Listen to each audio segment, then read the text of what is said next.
Hello and thank you for joining us once again on SGTV. We have our very special guest, David Savery from DSES, joining us today. How are you, Dave? Fine, thank you. Always a pleasure to be here. I'm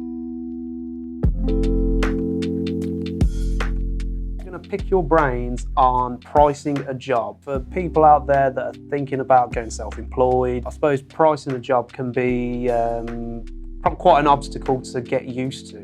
How would you go about just pricing a job? Pricing, you don't want to pick my brains on that. Pricing is one of those things that I've never felt I've got right, and probably never will. It's a difficult one. Writing quotes and estimates is the biggest pain of my job. It's the thing I enjoy doing the least, so I'd rather not do it at all if I can get away with it. So if someone's got a simple job, they want, say, I don't know, a new light putting up, they've moved into a new house. Obviously, it's a fairly straightforward job. I really don't want to have to be sat down writing a written estimate for that. I'm supposed to do that, of course. I think consumer, credit laws or whatever, probably say that I'm supposed to do that. Certainly my membership of which, as a trusted trader, says I'm supposed to do that. But there's just not enough hours in the day to keep on top of these sort of things. So if someone comes to me and says they want a light putting up and they want a price for it, there's a chance that it just may never happen because I might just not find the time in the day to put that pricing together, to zap it over to them, especially if it's a job where I've got to visit first in order to take a look at it. For a lot of the customers, for a lot of repeat customers who know the sort of prices I charge and are happy with my services, they won't ask. They'll just say, can you come and do this job? They're the ones I like because I don't have to worry about that sort of overhead beforehand of finding the time to price it up. I can just turn up. I can say, I'll be there on a week next Tuesday, I'll turn up, do the job, and then the billing goes in for what it's worth. And to try and give people an idea of what they're likely to pay, I use modularized pricing, which is something I didn't used to do. So what's that exactly then? So we have a set charge per man hour. So we can go along and we can say, well, okay, this job, if I'm pricing it up, for example, I'll write an estimate, perhaps say, okay, this job I think it's going to take 5 man hours. It's so much per man hour. And it's going to be, here's the materials list, and I'll itemize the materials and their costs. Obviously, a lot of people don't do that. They'll just come along with a headline price. I say that's going to be £500, whereas I break it down into time and materials. And obviously, an estimate is an estimate. So there are a bunch of assumptions that go on there as well. If I was doing a big job like a rewire, I'd always do it this way. It's the smaller jobs where it gets a bit inefficient with the time it takes to put this sort of stuff together. A larger job, it works very well. So I'll come along, I'll say it takes this many man hours, here's the materials list, and here are my assumptions and observations. And those assumptions will be things like, I assume that the circuit I'm modifying has no pre-existing faults and is fit for purpose. I assume that if you're asking me to put a new socket on, that the socket we're probably coming off isn't already a spur and doesn't need any fusing down or any nonsense like that. I assume that if I need to get under the floor, that you're happy for me to take up the carpet, and that there are floorboards beneath that I can get access to, and that I'm okay to cut them up. And there's a whole list of assumptions that go with any job. And then that means that the customer can see how I've put the pricing together, how it all breaks down into both the labour and the materials element.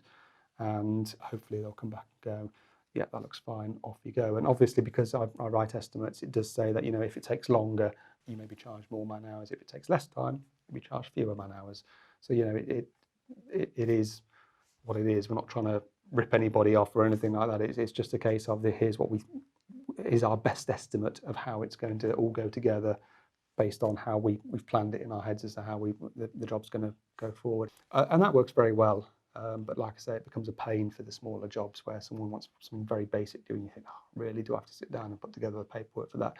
I do have software that I use that commoditizes everything. So I've already got in there the list of common components I use, what their price is, what my markup is, because obviously there is a markup. Someone's got to pay for my time to source the materials, to go out and get them to site. All that is part of, and to provide warranty support on them afterwards. All that comes with I suppose a lot of customers don't necessarily understand that, do they? That you've got to find the product, go to the wholesaler, physically get it, come back. That might take you half an hour, 45 minutes. This is it. A lot of people will look at the itemised. Well, no, I say they will. This has never happened actually, but there is a chance that someone may look at the itemised list and go, "Well, he's charging me that much for this item, but if I look in the Screwfix catalogue, I can see that I can get it, 10-20% cheaper, whatever. Well, it's fine. You go and get it 10-20% cheaper. Then it's up to you then to go out and get those parts and to get them back to site and to make sure that they're fit for purpose. And if the customer's getting them, that's my warranty out the window. I don't need to worry about it. They've paid for them. They've dealt with the wholesaler. They deal with the warranty return, so long as I've installed it according to the manufacturer's instructions and I haven't broken it or anything like that. If I'm supplying it all, then a markup goes on top, of course, to cover all these sort of overheads. So I've got software where I can quickly sort of bolt this together. I can go in and say, right, okay, that'll be 5 man hours at this rate. We're going to need so many Scolmore sockets and so many Scolmore switches and so many knockout boxes and a reeler cable, and it all sort of goes together. And then I can present that to the customer, and they can, like I say, they can see exactly how the job breaks down. And usually I get the job because my paperwork, I like to think, compared to the next guy's who's just come along and said 500 quid. They You justified it almost. They don't quite know what they're getting for the money there. What assumptions have been made by this guy? They can see what assumptions I've made relating to the job, and they can see what sort of products that I'm proposing to put in, and I've got details there about the warranty support and where they can verify my credentials and what level of insurance I've got and all that sort of stuff. That's all in the paperwork. So if they're comparing that against someone else who's just written a sentence, which may be based, on the size of the person's house or the Mercedes on the driveway, they can go, well, you know what, we'll charge a few extra quid for this one. That sort of headline figure on someone else's paperwork compared to the actual calculated, broken down figure on mine means that we usually get the work. There is obviously the danger that someone can take all that beautifully prepared paperwork and hand it to someone else. They do that for less. They're going to copy your formula. But the thing is, you give someone an opportunity to do that to you once, and then if you get wind that that's happened, you just never deal with them again. But that's always a risk.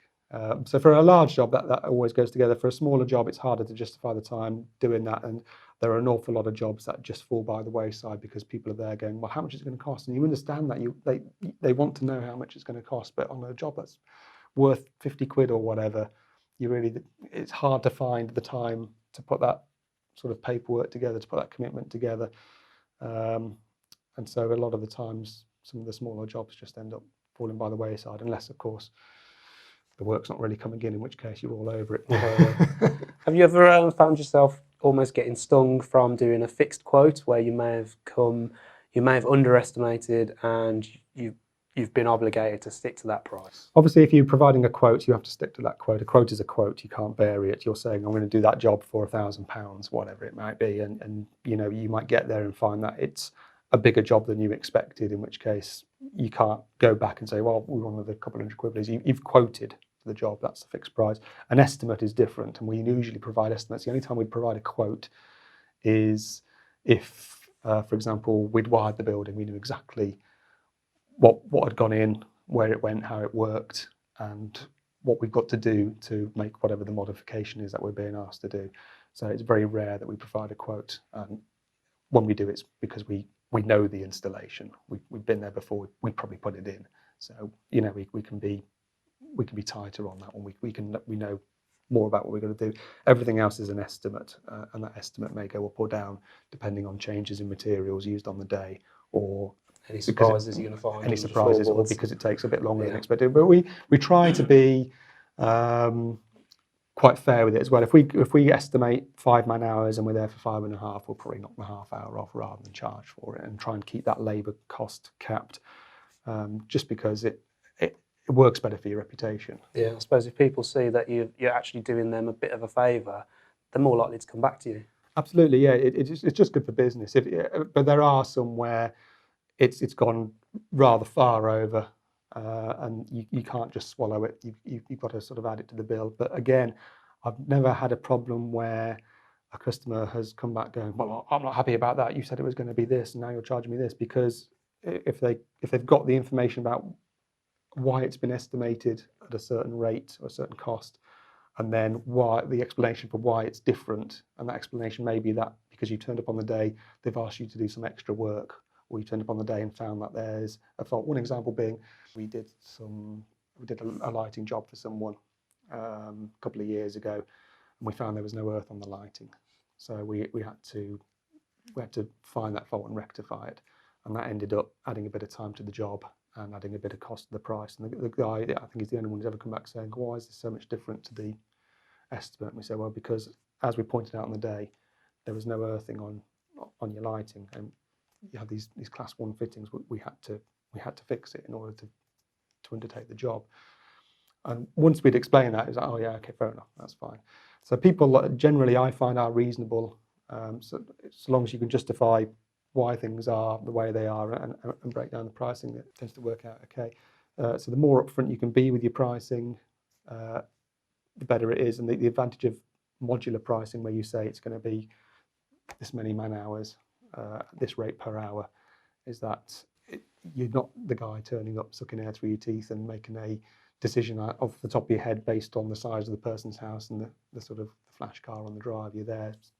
There's a reason why you're charging what it charges. And obviously, if you're there on site and observed to be working the hours that you expect it to take, then the homeowner's not going to come along and say, well, you weren't here, you were only here for half the time, or you were on a cigarette break for most of it, or something like that. If you're there and you're actually plugging away for the whole time, as we tend to be doing, then no one can really argue too much with it. This is one of the reasons why I dropped day rates. I used to have a day rate. I got rid of that after I had one client. I was there. Got there at 9:10 in the morning. I was still there. I was leaving there at 6:45 in the evening. And I gave her the invoice with the day rate on, and she accused me of not having worked a full day because I turned up at 9:10. I was like, yeah, but it's 6:45. What kind of day do you expect? Just looking for an excuse, really. Probably, yeah. Because there are some people who will, try and find ways to wriggle out of paying the full bill. Fortunately, few and far between, but they are out there. But that's the problem. When I did have a day rate, you take everything as a learning experience, and from that I thought, well, okay, if I'm going to have a day rate, I'm going to specify that my day is based on an 8-hour day or a 7.5-hour day. Same as an office worker. I don't see why just because I'm on the tools I should be subject to a 10-hour day or something like that. I mean, it's a physically demanding job. And as far as I'm concerned, it's a 9-to-5 job. If I'm charging a day rate, that's what I base it on. But I've scrapped the day rate. I don't offer day rates. We charge per hour, and our time is Google tracked, so we know sort of when we got to site and when we left site. Yeah. But yeah, it's one of those things. Like I say, you never feel like you've got right, and you just have to sort of try and base your pricing on what the market demands. If your pricing's too high, the phone's going to stop ringing. You're just not going to be winning the quotes. If the prices are too low, which perhaps is indicative of for the situation when the phone won't stop ringing, you'll have too much work on. So maybe I should put my prices up. But as long as you get to the end of the day and you can feel that it was worth getting out of bed, what you don't want to be doing is getting to the end of the day feeling absolutely knackered and thinking, I'd have been better off today if I'd have just stayed in bed. Yeah. for the amount of money I've earned and the effort I've put in. You have to get to the end of the day and think, okay, now that was all right. That was worth it. It's not making me rich, but I'm making a decent enough living out of it. Yeah, I suppose it comes with experience as well. Knowing how to price these jobs and estimate these jobs and make it worth your while. It's going to come down to experience at the end of the day. I did do a video moaning about someone who had argued about a price of mine as well, and again, what the public sometimes perceive is that this is all money in your pocket. If we say it's going to be, if I say I'm going to turn up to a job and charge £60 to hang a light, which means an hour-long job, they think, oh, he's on a good whack. He's £60 per hour. Bloody hell, he's going to. At the end of his, he's on like 156k a year or something based on working 8 hours a day or something like that. That was actually a story in the Daily Mail last year. Electricians are running £156,000 a day, and that's because someone I suspect at the Daily Mail had got an electrician in to do a job and been charged 60 quid, and he thought, wow, they're on a good whack, I'll make a story out of this. But if you check your facts, that's just an initial hour price. Subsequent hours are half that. And rewire jobs are even less than that we charge. We charge them at a cheaper rate again because of effectively a quantity discount of time, because you're going to be there for so many days or weeks or whatever. So you're not getting that kind of rate all the time, and it's not going straight into your pocket. You've got an awful lot of overheads that the business is going to suck out of that, and the taxman, before you see any of it.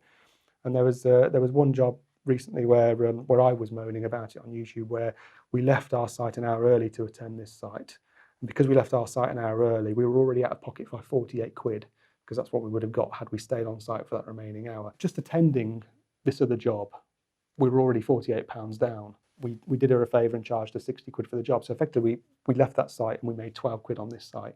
And she complained about the price. And you're there thinking, yeah, but what you don't understand is I've not made anything out of this. We've effectively done this as a favour for you because you needed it doing today. And we've charged you this rate, which isn't we should have charged an emergency rate really for dropping what we were doing and going out there. It's not always a case of we're turning up and taking that money and wow, that was a nice little earner at the end of the day, so to speak.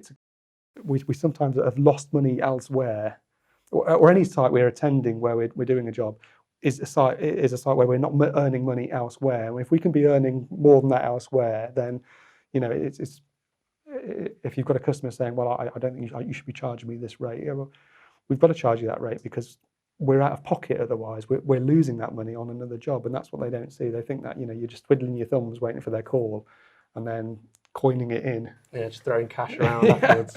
That's it. Yeah. So yeah, it's a tricky one to get right, but if you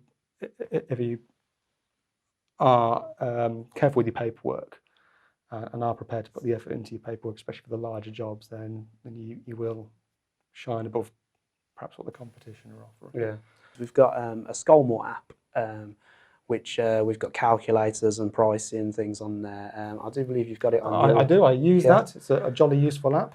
Available from the Play Store. Is it on iOS as well? It is, yeah. I mean, so while we're on the subject of quoting and giving estimates, we have got the feature on there to key in your man hours, as well as your products and product listings, just to try and make things easier for you guys out there. So if you are interested, as David just mentioned, you can find it on iOS and Play Store. And there's plenty on there. There's product listings. Yeah, some excellent calculators and stuff on there as well, which are handy to use on site. But it's good to be able to see the product listings as well. So there's plenty on there. And if you'd like to find out more, please do like and subscribe. And you'll be able to see more from me and more from David on our SGTV channel. See you again soon.